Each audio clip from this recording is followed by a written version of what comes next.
할렐루야.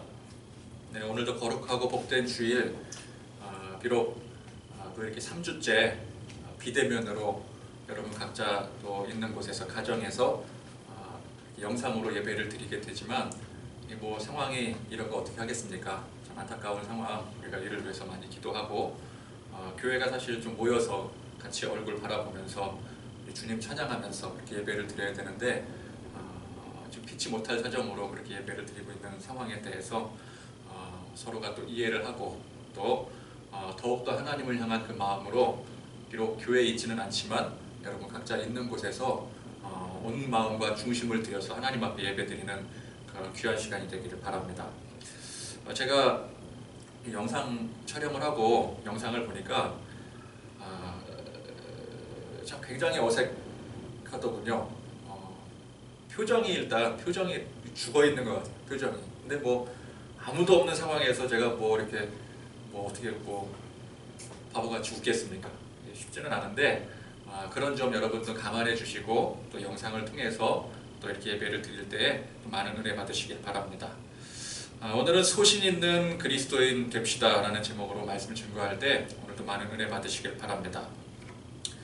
세상에서 성공하는 사람들은 보통 사람들과 비교할 때 분명 다른 점들이 있겠죠. 뭐가 다를까요? 외모가 다를까요? 네, 아닙니다. 외모는 뭐 전혀 다를 게 없습니다. 성공하는 사람은 외모가 특출나고 실패하는 사람은 외모가 못나고 그런 거 없습니다.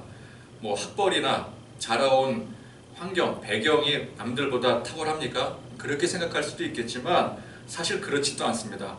성공한 사람들 중에는 인물도 못나고 또 학벌이나 자라온 환경이 변변치 못한 사람들이 또 굉장히 많아요. 그럼 누구보다 열심히 살았는가? 세상은 노력이 꼭 결과를 보장해 주지 않습니다. 누구보다 열심히 살았어도 실패한 인생들이 참 많이 있죠. 도대체 뭐가 다른가?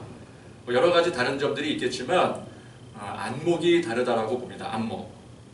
성공하는 여러 가지 비결이 있겠지만 그 중에서도 이 때를 잘 만나는 것이 중요하다고 저는 생각을 합니다. 아무리 다른 조건들이 완벽하게 갖춰져 있어도 이 때를 만나지 못하면 안 되더라고요. 크게 탁월할 것도 없는 것 같은데 보면은 때를 잘 만나서 성공하기도 합니다. 그럼 또 우리가 생각할 때 그럼 때를 잘 만나야 된다는 게 결국은 운이 좋아야 된다는 거 아니냐? 또 그렇게 생각할 수 있겠지만 이 운이라는 거는 로또 맞을 때나 필요한 것이지 사실 사람이 때를 잘 만나려면 운만 가지고는 절대 되지 않습니다. 그 사람이 그 때를 볼 줄 아는 안목, 이 선견지명이 있어야 된다는 거예요. 선견지명이 없으면 아무리 좋은 때가 찾아와도 그걸 그냥 놓쳐버리고 마는 거예요. 왜? 그걸 볼 줄을 모르니까. 그러니까 볼 줄 아는 이 선견지명이 중요하다는 것입니다. 그러니까 우리가 살아가는 데 있어서 지금이 내게 주어진 지금이라는 이 시간이 이때가 어느 때인지를 아는 이 선견지명이 굉장히 중요한 거예요.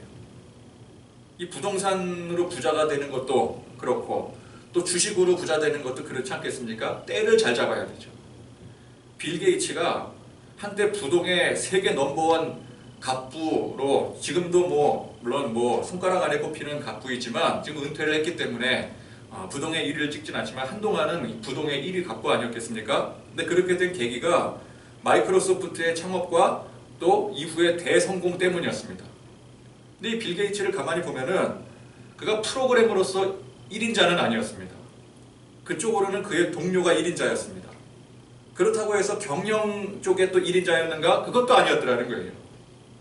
이 빌 게이츠는 시기를 분별할 줄 알았던 사람이었습니다. 그래서 자기에게 찾아온 기회를 정확하게 포착을 하고 그걸 잡을 줄 아는 선견지명이 있었더라는 거예요. 그 당시 개인용 컴퓨터가 아직 제대로 정착되지 않았던 시점에서 그렇게 뛰어나지도 않은 도스라고 하는 운영체제를 컴퓨터 운영체제를 자기가 만든 것도 아니고 자기 동료가 만든 걸 가지고 그걸로 시장을 장악을 한 거예요.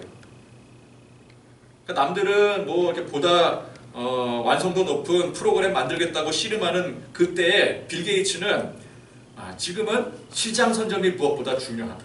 왜? 시장이 지금 아무도 선점이 되어 있지 않으니까. 그걸 알았어요. 그래서 완성도는 떨어지더라도 좀 대충 만들었더라도 얼른 시장을 선점하고 본 거예요. 그게 성공한 겁니다. 그러니까 우리가 이렇게 육의 세상을 살아가는 데 있어서 선견지명이 중요한 것처럼 영의 세상을 살아가는 데 있어서도 이 선견지명이 매우 중요합니다.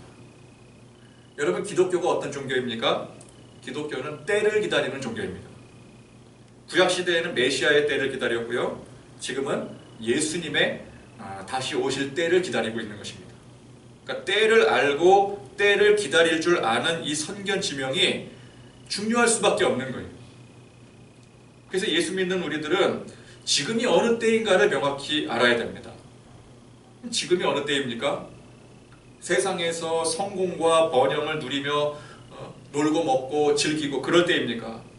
아니면 열심히 뭔가를 얻기 위해서 일하고 노력하는 일에 전념할 때입니까? 물론 세상 살면서 열심히 공부도 하고 또 일도 하고 노력하는 것, 또 그 결과 얻게 되는 것을 누리는 것도 이것도 필요합니다. 그러나 필요한 것이지 그게 전부가 아니더라는 거예요. 우리는 지금 이 시대를 가리켜 마지막 때라고 부릅니다. 이 마지막 때라는 뜻이 무엇입니까? 말 그대로 종말, 세상이 마지막 종말을 맞이하고 예수님이 심판하러 오실 바로 그 직전의 때라는 뜻이에요. 이 기독교 교리에 있어서 종말론이 굉장히 중요합니다. 세상 반드시 종말이 찾아옵니다. 그날이 어떤 날이에요? 예수님께서 다시 오실 날이라는 거예요. 이 기독교에서 말하는 종말론이에요. 자, 그러면 이 종말, 마지막 때의 증거가 무엇인가? 우리가 뭘 보고 지금이 마지막 때다, 지금이 종말의 때다, 곧 예수님이 오실 것이다, 그걸 알 수가 있을까요? 사람들은 세상에서 우리 주변에서 일어나는 여러 가지 환경적인 요건들을 보고 그 증거를 찾게 됩니다. 뭐 기근이 지속이 되어지고 또 처처에 지진과 홍수가 일어나고 각종 전쟁의 재앙들 그냥 그게 막 수없이 일어나게 되면은 사람들은 두려워 떨면서 종말이 온다고 하죠. 우리 망하는가 보다. 이대로 가다가는 망하는가 보다. 예수를 믿지 않아도 압도적인 자연재해 같은 거 만나게 되면 사람들은 그런 종류의 두려움에 빠지게 돼요. 이번이 이제 장기간으로 지속되어지는 코로나 사태를 맞이해서도 많은 사람들이 뭐라고 생각을 해요? 많은 사람들이 이게 종말의 현상이다. 세상이 망하려나 보다. 그렇게 많은 사람들이 말을 해요. 물론 틀린 말은 아닙니다. 그러나 이렇게 말하는 것은 예수를 믿는 사람이건 예수를 믿지 않는 사람이건 그건 누구나 할 수 있는 말이에요. 여러분, 세상에는 기독교가 아니더라도 무수히 많은 종말론설들이 있습니다. 행성 충돌에 의한 종말론을 얘기하는 사람들도 있고요. 지구가 온난화가 지속이 되다 보면 결국은 지구가 멸망하게 될 것이다. 혹은 핵전쟁 일어나면 요즘 다 끝나는 거 아니겠습니까? 바이러스 이런 것들. 그러니까 지구가 망할 일은 차고 넘쳐 있어요. 근데 우리는 적어도 예수 믿는 우리는 마지막 때의 현상, 마지막 때의 증거를 이런 데서 찾으면 안 돼요. 그건 예수 믿는 사람이 아니라 예수 믿지 않는 사람들도 똑같이 얘기하는 것들이에요. 그럼 우리는 어디서 찾아야 됩니까? 우리는 항상 성경 말씀에서 찾아야 돼요. 하나님께서 우리에게 주신 이 말씀을 통해서 우리가 이 안에서 진리를 발견하고 찾아야 되는 것입니다. 성경 말씀을 보니까 뭐라고 되어 있습니까? 예수님께서 부활 승천하시면서 다시 오신다라고 분명히 약속하셨어요. 그러니까 약속하신 이 말씀 속에서 우리는 찾아야 돼요. 예수님께서 다시 오실 때는 이 세상의 심판과 종말을 맞이하게 될 것이고, 그래서 믿는 자는 들려서 저 영원한 천국에 이르게 될 것이며 믿지 않는 자들은 저 무저겜 속으로 들어가게 될 것이다. 우리는 성경 진리에서 이걸 찾아야 돼요. 그러니까 세상 돌아가는 상황 보면서 지금이 말세야 이게 아니라 성경을 보면서 성경 안에 주님께서 말씀하신 내용을 보면서 지금이 말세이구나, 이걸 우리가 알아야 되는 것입니다. 자, 그래서 마지막 때를 그러면 언제부터 언제까지로 정의할 수가 있을까요? 언제부터가 말세입니까? 말세는 언제부터 시작된 거예요? 지금의 유독 전쟁 많이 일어났죠. 자연재해, 코로나 바이러스 같은 이런 사태, 그리고 주변 사회 돌아가는 거 보면 살인에, 강간에, 죄악이 끝간데 없이 그냥 타락해 있는 그런 현상들을 보면서 지금부터가 마지막 때구나, 우리가 그렇게 생각할 수 있을까요? 아닙니다. 예수님께서 내가 다시 온다라고 선언을 하시고 하늘로 승천하신 그때부터 언제까지요?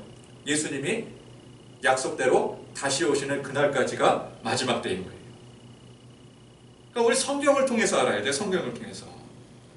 즉 기독교 2000년의 역사 그 전부가 마지막 때인 거예요. 종말의 때인 거예요. 예수님께서 승천하신 이후부터 지금까지 계속 우리는 마지막 때를 살아가고 있는 거예요. 사람들이 말세야, 말세하면서 종말의 증거라고 말하는 뭐 각종 범죄라든지 뭐 자연 재앙이라든지 바이러스 같은 것들은 이게 사실 지금 시대만 일어나는 게 아니에요. 우리가 지금 겪어보니까 이게 굉장히 큰일이다라고 생각을 해서 이게 말세인가 보다 그렇게 얘기하는 것이지 우리만 겪는 문제가 아니에요. 아담과 하와가 에덴 동산에서 쫓겨나서부터 이미 저주받은 세상은 온갖 재난과 또 문제거리와 범죄로 물들게 되어 있었습니다. 뭐 때문에요? 죄 때문에. 코로나 바이러스 같은 게 옛날에는 없었습니까? 물론 신종이기 때문에 옛날에는 과거에는 코로나 바이러스는 없었는지도 모르겠지만 비슷한 것들은 많았었어요.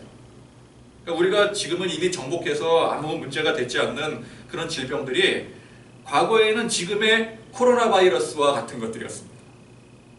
코로나 바이러스의 심각한 전염성을 얘기하면서 이제 종말이 오나 보다 하겠지만 이미 옛날부터 유럽에서는 그 패스트 병균으로 유럽 인구의 3분의 1이 죽어나갔어요. 3분의 1.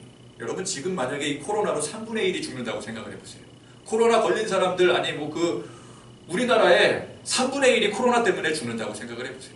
이거는 뭐 지금 코로나와는 뭐 비교가 될 수 없을 정도로 절망적인 상황 아니겠습니까? 근데 과거에 유럽이 그랬어요. 유럽이 비교가 안 되는 거죠. 뭐 태풍이 몰아치고 지금 또 뭐 태풍이 뭐 여름 다 지나갔는데 태풍 또 하나 온다 그러고 더 큰 거 온다 그러고 뭐 태풍 몰아치고 뭐 지진이 일어나게 되고 그러면은 이게 마지막 때인가 보다 벌벌 떠는데 이미 수천 년 전에 로마의 폼페이시에 어땠어요? 화산 폭발로 인해서 그 도시가 날아가 버렸어요. 지금 백두산이 폭발해서 서울이 날아간다고 생각을 해보세요. 서울이랑 백두산이랑은 거리가 좀 멀겠지만 아무튼 그러니까 사람 사는 게 이게 지옥이 아니냐 싶을 정도로 심각한 그런 범죄 현상들, 요즘 세상 돌아가는 그 현상들 보면서 야 세상이 이게 갈 때까지 갔구나, 끝났구나, 끝장났구나 그렇게 생각하겠지만 사실은 창세기 시대부터 인류는 심각한 범죄로 타락해 있었습니다. 이미 타락해 있었어요. 오죽했으면 하나님께서 홍수로 심판을 하셨겠습니까? 소돔과 고모라를 보십시오. 지금이나 소돔과 고모라나 그렇죠? 그러니까 사람들은 지금 세상이 어수선하고 뭐 코로나 바이러스가 이렇게 창궐을 하고 그러니까 야 지금이 마지막 때 현상인가 보다 벌벌 떨고 종말이 오나 보다 그러다가 또다시 세상 좋아지면 어때요? 언제 그랬냐는 듯이 새 속에 물들어서 여기가 천국이려니 하고 그렇게 살게 되는 걸 다 잊어버리고 여러분 이거는 올바른 종말론적인 신앙이 아닙니다. 현상을 바라보면서 종말이 오나 보다 하면은 현상이 물러가게 되면 그거 다 잊어버리고 마는 거예요. 우리는 세상이 흉흉하건 살기 좋건 바이러스가 창궐하건 그것이 끝나건 자연재해가 끊이지 않건 간에 좋은 세상이 다시 오건 간에 성경에 예수님께서 다시 오신다라고 말씀하셨기 때문에 지금이 마지막 종말의 때라는 것을 알아야 되는 거예요. 그래서 우리는 주님 오실 그때를 기다리며 준비하는 삶을 살아야 되는 것입니다. 준비하는 신앙이 되어야 된다는 거예요. 무엇을 준비하겠습니까? 열심히 돈 벌어서 사람 모아서 헌금 많이 해서 부자 되고 부자 교회 되고 건축물 올리고 뭐 사람들 또 더 많이 끌어모으고 이런 일 열심히 해야 되겠습니까? 아닙니다. 깨어 기도하고 말씀에 집중하고 복음 전하는 사명자로서 준비되어야 되는 것입니다. 지난 시간 강조드렸던 것처럼 우리가 하나님의 말씀을 제대로 알아야 돼요. 너무 모르잖아요. 하나님 말씀부터 우리가 알아야 돼요. 지난 시간 말씀이 어떤 말씀이었습니까? 예수님께서 오병이어의 기적을 베푸셨어요. 자, 이 오병이어의 기적을 보고 이 행적을 보고 세상에 굶주리고 불쌍한 사람들 먹이시고 회복시키시는 그 예수님으로만 이걸 바라보게 되면은 그럼 안 되는 거예요. 여러분 예수님은 육신이 굶주려서 불쌍한 사람들 위해서 이 땅에 오신 것이 아닙니다. 육신이 굶주리건 배부르건 세상 모든 사람들은 죄로 인해서 영원히 저주받은 운명들이었어요. 예수님은 모든 사람들의 죄를 사하시기 위해서 이 땅에 오신 거예요. 그러니까 영적 성견지명이 없으면 그저 우리를 세상의 양식으로 먹여달라고 오병이어의 기적을 보면서 오병이어로 이거 얼마나 많은 사람들이 이렇게 먹게 되었느냐, 우리도 이 기적을 달라고. 그래서 오병이어 기적을 쫓으며 예수님을 따라가게 되는 거예요. 그게 예나 지금이나 똑같은 현상 아니겠습니까? 그러나 영적 성견지명이 있으면 우리는 그 가운데 예수님을 보게 되는 거예요. 예수님을. 오병이어의 그 기적을 보는 게 아니라 오병이어를 일으키신 예수님을 바라봐야 되는 것입니다. 자, 이 오병이어의 이 사건이 있은 후에 예수님께서 다시 제자들을 재촉해서 제자들더러는 이제 배 타고 저 건너편 베세다 쪽으로 가거라. 나는 따로 가겠다. 그리고는 예수님께서 혼자 산에 오르셔서 뭐 하셨어요? 기도하셨어요. 이게 무슨 뜻이겠습니까? 사람들, 예수님을 따르던 많은 사람들은 엉뚱하게도 예수님에게 관심이 없고 오병이어 그 현상에 관심이 있는 거예요. 나도 먹을 수 있다. 나도 성공할 수 있다. 세상 유익과 성공을 찾아서 헤매지만 예수님은 그런 사람들과 그런 사람들의 뜻과는 별개로 예수님께서 하실 일에 집중을 하시겠다는 뜻이에요. 자, 사람들은 이번 코로나 사태가 이게 뭐 지나가지 않겠습니까? 그렇죠? 분명 지나갈 거라고요. 잡을 거라고요. 이 코로나 사태가 지나가면 언제 그러냐는 듯이 또 세상의 유익과 성공을 추구하며 열심히 살아가게 될 것입니다. 교회도 마찬가지 아니겠어요? 다시 예전으로 돌아가서 거룩한 부흥이라는 타이틀을 걸고 열심히 성공의 길을 찾아서 나서게 될 겁니다. 그러나 여러분, 진짜 예수 믿는 사람들은 어떻게 해야 되겠습니까? 지금이 어느 때인지를 명확하게 분별을 하고 선견지명을 가지고 영적 선견지명 가지고 분별하고 주님이 오신다고 분명히 약속하신 그 때를 기다리며 예수님처럼 기도해야 됩니다. 때를 준비해야 되는 것입니다. 자, 이 말이 그럼 이제 세상 모든 일들 다 걷어치우고 어차피 끝나는 세상 골방에 들어가서 아니면은 예수님처럼 똑같이 저 산속에 들어가서 문 다 걸어 잠그고 기도만 하라, 그런 뜻이 아닙니다.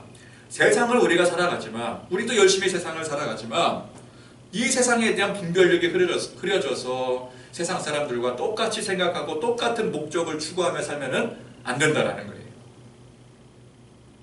우리가 이 땅에서 최선을 다해서 열심히 살아가지만 최종 목적이 우리 이 세상이 아니라 저 영원한 하나님의 나라가 되어야 되는 거예요.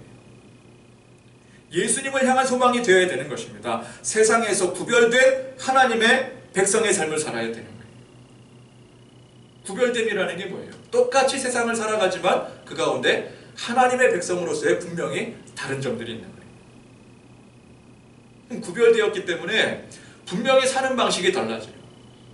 똑같이 회사에서 직장 생활하고 열심히 돈 벌고 또 가정 생활하고 교회에서는 모여서 기도하지만 나가서는 또 열심히 또 세상의 삶을 살아가지 않겠습니까? 근데 그렇게 살아가는데도 불구하고 구별된 하나님의 백성의 삶이 분명히 달라져요. 방식이. 어떻게 달라집니까? 욕심 부리지 않고 자기 분수껏 살게 돼요. 그럼 사람이 불행한 주 원인이 무엇일까요? 왜 불행할까요? 돈이 없어서 불행한가요? 건강하지 못해서 불행한가요? 아닙니다. 욕심 때문에 불행한 거예요. 욕심 때문에. 그러니까 우리가 욕심 부리지 않을 수만 있다면 우리 지금보다 훨씬 더 행복한 삶을 살 수 있을 거예요. 또 어떻게 달라집니까? 타인을 위해서 헌신하고 희생하는 삶을 살 수가 있어요. 우리는 진짜 행복의 근원을 내 자신의 욕망을 추구하는 데서 찾으면 안 됩니다. 왜? 하나님께서 우리를 만드실 때 그렇게 만들지 않으셨기 때문에 그래요. 하나님이 우리를 어떻게 사랑해요? 이처럼 사랑하세요. 하나님이 우리를 이처럼 사랑하신 것처럼 우리도 서로 사랑하고 또 나누고 또 희생하고 헌신할 때 그 가운데 진정한 행복을 누릴 수 있도록 하나님이 우리를 그렇게 만드셨어요. 그래야지만 우리는 거기서 행복을 찾을 수가 있어요. 그 사람이 불행한 것은 자기 욕망을 끊임없이 추구할 때 결국 제가 앞서 말씀드린 것처럼 그게 욕심이 되어서 불행해지는 거예요. 아무리 많은 것을 소유해도 불행해지는 거예요. 세상에서 성공했다 할지라도 그 사람은 불행한 거예요. 근데 타인을 위해서 베풀고 희생하고 사랑할 줄 알고 욕심 부리지 않으니까 그럴 수 있는 것 아니겠습니까? 자기 분수껏 살 줄 알고. 그러면 그 사람은 설령 세상에서 가진 게 없더라도 본인은 늘 풍족한 거예요. 마음이 풍족한 거예요. 늘 채워지는 것입니다. 또 어떻게 달라집니까? 세상이 두렵지 않아요. 세상이 전부인 사람은 세상이 두렵습니다. 왜? 잃을까 봐. 내가 가지고 있어도 두려운 거예요. 왜? 그거 언젠가 잃어버릴 수도 있잖아요. 도둑들 수도 있잖아요. 내가 잘못될 수도 있잖아요. 병들어 쇠약해질까 봐. 죽을까 봐. 두려운 거예요. 세상의 전부인 사람은 죽음이 제일 두렵습니다. 죽으면 다 끝나잖아요. 그러나 예수님을 기다릴 줄 알고 지금의 때를 알고 준비하는 사람은 세상에 그런 식으로 두렵지 않아요. 잃어도 괜찮습니다. 뭐 죽어도 괜찮아요. 왜? 세상이 전부가 아닌 것을 알기 때문에. 나는 세상에서의 소망을 두고 살아가는 사람이 아니기 때문에 저 영원한 천국의 주님 오심을 사모하며 기다리고 살아가는데 죽으면 죽는 걸로 끝나는 게 아니잖아요. 세상에 있는 거 우리가 뭐 좀 모은 거 그거 잃어버린다고 한들 그게 대수가 아니잖아요. 그 믿음으로 산다면. 그래서 우리 예수 믿는 사람들은 소신 있게 살아야 됩니다. 소신 있게. 소신이 뭔가요? 나는 내가 믿는 바가 있고 나는 그 믿는 그 믿음대로 산다. 누가 뭐라고 해도 나는 믿음대로 산다. 이게 소신 아니겠습니까? 그러니까 소신이 없으면 그냥 세상 방식대로 남들 하는 방식대로 따라가는 거예요. 이게 소신 없는 사람들의 특징 아니겠습니까? 유행 쫓아가고 남들이 하니까 쫓아가고 돈 없으면 죽을 것 같아요. 세상에서 성공하지 못하면 도태되는 것 같아요. 그래서 인생 망한다고 생각을 해요. 왜? 사람들이 그렇게 얘기를 하니까. 사회 분위기가 그러니까. 그러니까 자기 소신이 없으면 나도 누구나와 똑같이 생각하고 그렇게 사는 거예요. 그러나 우리는, 저와 여러분들은 예수를 믿기 때문에, 예수님을 믿기 때문에 소신이 있습니다. 우리는 그렇게 선언한 사람들이잖아요. 누가 뭐래도 나는 이미 예수를 믿었기 때문에 예수님으로 인해서 성공한 인생이다. 성공한 사람이다. 나는 예수 사람이기 때문에 세상에서 잘 되는 게 목적이 아니라 내 영혼이 영원한 하나님의 나라에서 잘 되는 게 목적인 사람이다. 이게 우리 믿는 사람들의 소신 아니겠습니까? 이 믿음의 소신으로 사는 사람 절대 무너지지 않아요. 주님 오심을 기다리는 이 종말론적 신앙이 바로 이런 것입니다. 종말론이라고 해서 그냥 다 걷어치우고 산속으로 골방 속으로 기어 들어가. 이게 아니라 세상 누구보다도 당당하고 소신 있게. 그래서 행복하게. 세상을 행복하게 사는 게, 세상을 어둡게 사는 게 아니에요. 종말론은. 참된 종말론은. 누구보다도 행복하게, 누구보다도 감사함으로 사는 신앙이 이게 종말론적인 올바른 신앙인 것입니다. 건전한 종말론. 자, 예수님께서 그렇게 기도하러 산에 오르신 것은 그 예수님의 소신 있는 행동이셨어요. 사람들은 어떻게 생각을 해요?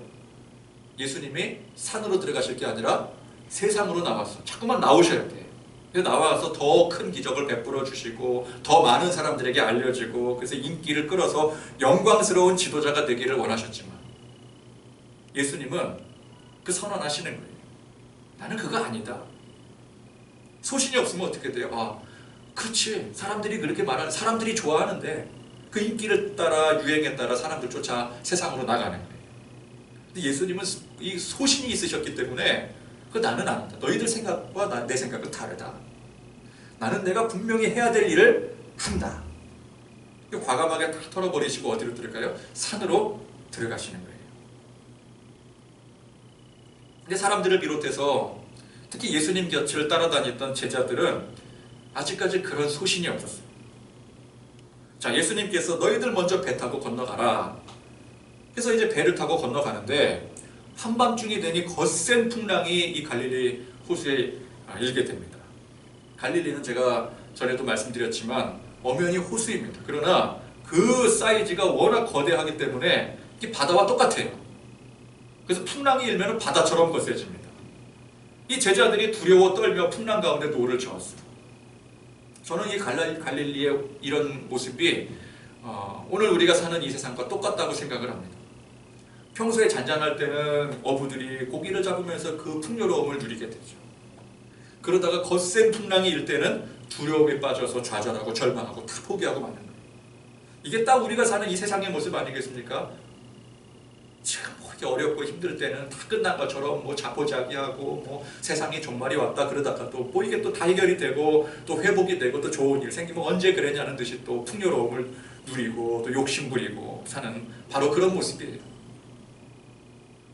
자, 그러는 가운데 예수님께서 물 위를 걸어서 제자들을 찾아오셨어요. 이제 오늘의 말씀의 이 포커스는 어떻게 그런 일이 생길 수 있느냐, 어떻게 사람이 뭐 물 위를 걸을 수 있느냐, 이게 아니죠. 예수님이니까 하실 수 있는 일이죠. 어쨌건 간에 예수님께서 물 위를 걸어서 제자들을 찾아오셨다면은 아무리 풍랑이 거세어도 그거 괜찮은 거예요. 일전에 또 풍랑이 일었을 때 있지 않았습니까? 그때 예수님께서 어떻게 하셨어요? 그때는 예수님께서 배 안에 같이 계셨었는데 예수님이 배에서 주무셨어요. 자, 풍랑이 아무리 거세게 일어도 예수님이 배에서 주무신다. 그럼 뭐가 문제가 되겠어요? 예수님이 안 계신다면 문제가 되겠지만 예수님이 계신다면 제 아무리 집채만한 풍랑이 몰아쳐도 아무런 문제가 없는 거예요. 폭풍까지도 다스리시는 예수님. 자, 그럼 그 예수님께서 산에 계시다가 왜 제자들에게 물 위를 걸어서까지 그렇게 오셨겠습니까? 제자들을 보호하시고 인도하시기 위해서, 그래서 오신 거예요. 제자들 때문에 오신 거예요. 그럼 뭐 다 된 거 아니겠습니까? 갈릴리 바다처럼 우리 인생에 비록 우리가 하나님 믿고 또 예수님을 믿어도 오늘 이 거센 풍랑이 있는 것처럼 우리 인생에도 거센 풍랑이 있을 수 있죠. 찾아오게 되죠. 그러나 중요한 게 무엇입니까? 그 풍랑 속에서 예수님께서 우리를 찾아오신다는 거예요. 그러면 오늘 말씀의 핵심 키워드 두 가지가 뭘까요? 선견지명과 소신. 말씀의 진리를 바르게 알고 세상의 때를 아는 선견지명, 그리고 그 믿음으로, 선견지명의 믿음으로 소신껏 살아가는 이 신앙의 태도를 가지고 있으면은 아무리 위기가 와도, 아무리 풍랑이 내게 다가와도 그 가운데 나에게 오시는 그 예수님을 볼 수가 있는 거예요. 그럼 그 예수님이 반가운 거예요. 너무 감사한 거예요. 이렇게 풍랑이 있는데 이 풍랑이 있는 가운데 예수님께서 나를 생각하시고 나를 인도하시기 위해서 나에게 다가오시다. 이게 얼마나 감격스러운 일입니까? 그럼 풍랑이 잊어지는 거예요. 그죠? 선견지명이 있기 때문에 그 예수님을 볼 수가 있는 것이고요. 소신이 있기 때문에 감사할 수가 있는 거예요. 풍랑이 일어도 감사할 수 있고 기뻐할 수가 있는 거예요. 우리 인생에 문제가 생기고 어려운 난관에 부딪혀 있을지라도 두려워하지 않고 예수님 바라보면서 영광 돌릴 수 있는 것입니다. 그러나 그런 선견지명 없으면 어떻게 돼요? 예수님이 오시는데도 예수님이 오시는지 모르는 거예요. 왜? 선견지명이 없기 때문에. 분별력이 없기 때문에. 그래서 뭐라 그래요? 오늘 제자들이 유령인가 하여 소리를 지르는 거예요. 유령인가 보다. 예수님 보고 귀신인 줄 알고 두려웠다는 거예요. 얼마나 선견지명이 없으면 예수님이 오시는데 그걸 귀신으로 봅니까? 또 소신 없으면 또 어떻게 돼요? 똑같아요. 남들처럼 위기 당하면 그 가운데 두려워 떠는 거예요. 근심하고 좌절하고 절망하고 무너지고. 우리도 똑같지 않습니까? 예수는 믿는다고 하는데 근데 세상의 프레임을 버리지 못해서 예수 믿는 사람으로서 소신도 없고 뭐 진리고 세상이고 분별도 못하는 빵점짜리 선견지명 갖고 있는 상태에서는 오늘 이 제자들처럼 위기 가운데 두려워 떨고 또 예수님이 오셔도 똑같이 두려워 떠는 거예요. 그럼 뭐 이거 기적이 필요 없는 거 아니겠습니까? 아무리 기적을 보여준 거예요. 그걸 분별하지를 못하는데. 당장 내 인생 위기에 빠져서 끝장나게 생겼을 때 뭐 말씀이고 뭐고 뭐 교회고 나발이고 뭐 다 소용이 없는 거예요. 평탄할 때는 어때요? 믿습니다 아멘 하면서 뭐 그냥 목소리 우렁차게 믿음 좋은 것처럼 막 앞장서서 막 그렇게 행동하다가도 조금만 내 인생 위기가 찾아오면 끝날 것 같으면 뭐 믿기는 내가 뭘 믿어. 뭐 지금 한가하게 그런 거 찾을 때야 세상으로 나가는 거예요. 두려움에 빠지고 하나님도 예수님도 다 필요 없게 되는 거예요. 코로나 사태로 인해서 아무래도 이제 뭐 교회들이 이제 타격을 크게 받게 되겠죠. 근데 이게 뭐 무슨 의미겠어요? 위기가 찾아오니까. 위기가 없을 때는 뭐 이렇게 뭐 여러 사람들이 뭐 이렇게 막 자화자찬하고 뭐 좋다 그러고 뭐 세상도 교회를 좋게 보고 다 그러지 않겠습니까? 근데 위기가 찾아오니까 예수님이고 뭐고 다 필요 없다. 그렇게 떠나는 사람들이 많아진다는 뜻입니다. 52절 말씀에 이는 그들이 그 떡 되시던 일을 깨닫지 못하고 도리어 그 마음이 둔하여졌습니다. 떡 되시던 일이 바로 직전이었어요. 근데 이 떡 되시던 일, 이게 뭐예요? 오병이어 기적 아니겠습니까? 그걸 바라보면서 그저 먹고 배부른 것에 지나지 않았다면은 그때는 배불러서 좋았지만 지금은 어때요? 지금 풍랑 만나서 죽을 지경이라는 거예요. 그럼 과거에 배부른 게 그게 다 무슨 소용이냐? 지금 내가 죽게 생겼는데. 그러나 그 떡 떼시던 일이 그저 떡 먹고 배부른 것이 아니라 그 떡을 떼신 그분을 바라보니 그분이 누구예요? 바로 천지를 창조하시고 다스리시는 만군의 여호와 하나님. 만물을 통치하시는 분이시네. 우리가 기다려왔던 메시아라는 것. 그 사실을 알았다면은 지금 당장 찾아온 풍랑 속에서도 예수님 바라보고 예수님 만나고 안도하고 기뻐하고 감사했을 것입니다. 저는 우리 주께로교회 모든 성도님들이 고난과 역경 속에서도 믿음 잃지 않고 소신 갖고 살아가는 그런 복된 성도들이 되기를 간절히 소망합니다. 우리가 줄일 때 먹여주시고 항상 나와 동행하셔서 인도하시는 그 주님 우리가 바라보면서 먹은 거 그거 기억하는 게 아니라 그거를 주신 그 주님을 바라보자는 거예요. 그럼 그 주님 바라보면서 어떤 위기와 역경과 고난이 와도 변치 않는 믿음으로 주님 동일하게 바라보며 살아가는 그런 저와 여러분들이 되시기를 소망합니다. 그래서 우리는 때를 알고 때를 기다리며 준비할 줄 아는 그런 참된 그리스도인들이 되어야 되는 거예요. 지금은 참 다들 힘들 시기입니다. 교회도 힘들지만 교회도 이렇게 참 뭐 이렇게 영상으로 비대면으로 예배드리는 게 참 힘든 일이지만 교회만 힘듭니까? 지금 세상 모두가 다 힘들어요. 이럴 때는 서로가 다 그 손해를 감수할 줄 알아야 돼요. 이해하고 용납하고. 지금 교회만 이러는 게 아니지 않겠습니까? 식당도 그렇고요, 회사도 그렇고, 각종 업체들, 뭐 학교, 학원 전부가 다 지금 힘들어요. 지금 아이들이 학교를 못 가고 있어요. 학원 운영하는 사람들 어떡합니까?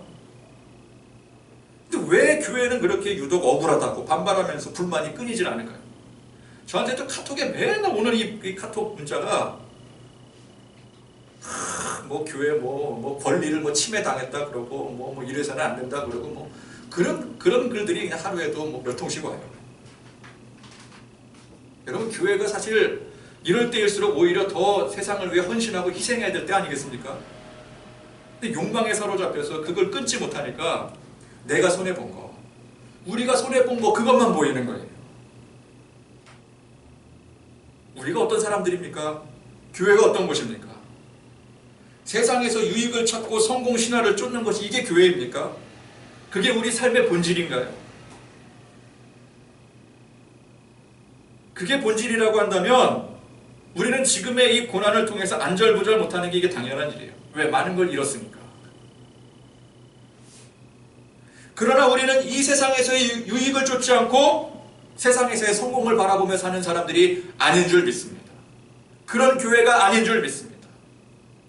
우리는 이미 저 영원한 천국을 소유했고 주님이 오시는 그날을 기다리는 사람들이라는 거예요.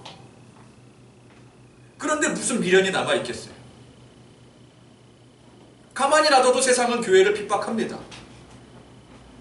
그 악한 마귀가 하는 일인데 당연한 일 아니겠습니까?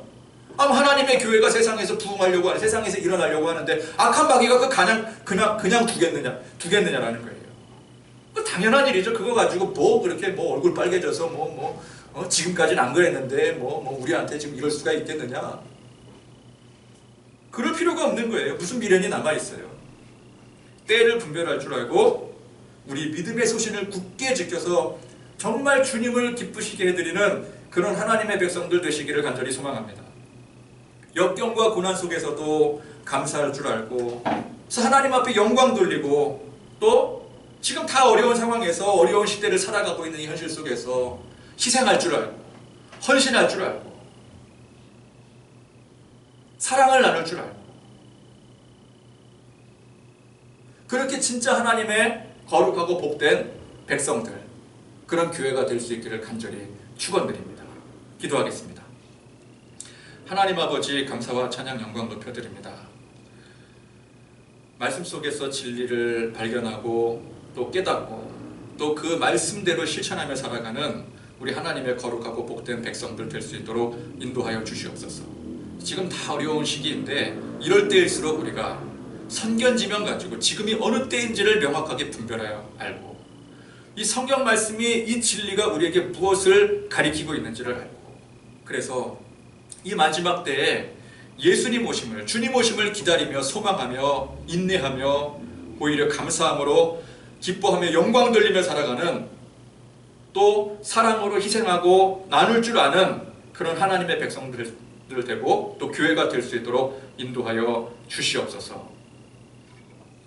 우리 주 예수 그리스도의 은혜와 하나님의 사랑과 성령의 교통하심이 풍랑 가운데서도 두려워하지 아니하고 내게 다가오시는 예수님 바라보면서 때를 아는 선견지명과 믿음의 소신 가지고 소명 가운데, 소망 가운데 살아가기를 결단하는 우리 모든 하나님의 백성들 머리머리 위에 지금부터 영원토록 함께 하시기를 간절히 축원하옵나이다.